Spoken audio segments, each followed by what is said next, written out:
Hello everyone. তো আজকে সকাল সকাল একটু যাচ্ছিলাম ঘুরতে, ঠিক আছে। তো সেই কারণে জাস্ট হচ্ছে সকালবেলা ব্রেকফাস্ট যেটা বানিয়েছি, দেখো এখানে লুচি বানিয়েছিলাম আর হচ্ছে কি আলুর তরকারি বানিয়েছিলাম, ঠিক আছে। তো সেই কারণে আলুর তরকারি আর লুচি সব বানিয়ে এখন আমরা সকালবেলা ব্রেকফাস্ট করব। ওকে, সো গাইস কি বলবো আর, মানে অনেকটা মানে সকালই খেয়ে নিয়েছি, কারণ আমাদের দুপুরবেলা একটা জায়গায় যেতে হবে। মানে সো গাইস আমাদের হচ্ছে দুপুরবেলা একটা অন্নপ্রাশন বাড়ি আছে, তো নিজেদেরই একজন রিলেটিভের বাড়িতে যাব, মানে আমার কাকি শাশুড়ির নাতির অন্নপ্রাশন, ঠিক আছে। তো দেখো এই যে আলুর যে চোখা বলো বা আলুর এই তরকারিটা, সেটা আমার অসম্ভব ভালো লাগে তো লুচির সাথে।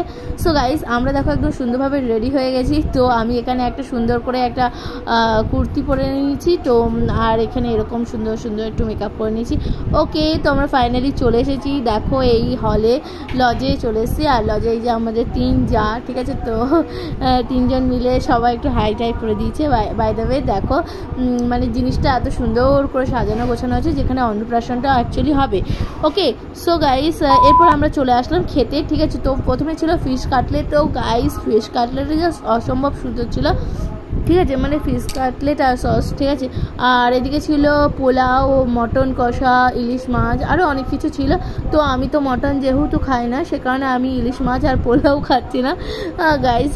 তো ফাইনালি এই যে দেখো ছোট্ট বেবি যার অন্নপ্রাশনে এসেছিলাম, তো আমাদের বাড়ির ছোট বাচ্চা, ঠিক আছে। তো ওর অন্নপ্রাশনে এসেছিলাম ছোট পুচকে। আর আমরা যখন এসেছিলাম তখন ঘুমিয়েছিল। বাচ্চারা অ্যাকচুয়ালি অন্নপ্রাশনে যতবারই আসে না গেলে সব বাচ্চারাই ঘুমিয়ে থাকে।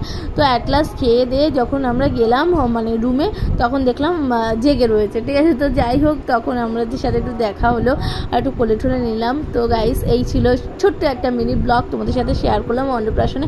আই হোপ তোমাদের ভালো লেগেছে। কে কোথা থেকে দেখছো অবভিয়াসলি কিন্তু কমেন্ট করে জানিয়ে দিতে ভুলে যাও না। চ্যানেলের প্রথমবার হয়ে থাকলে ডেফিনেটলি চ্যানেলটাকে সাবস্ক্রাইব করে দিতে ভুলে যাও না।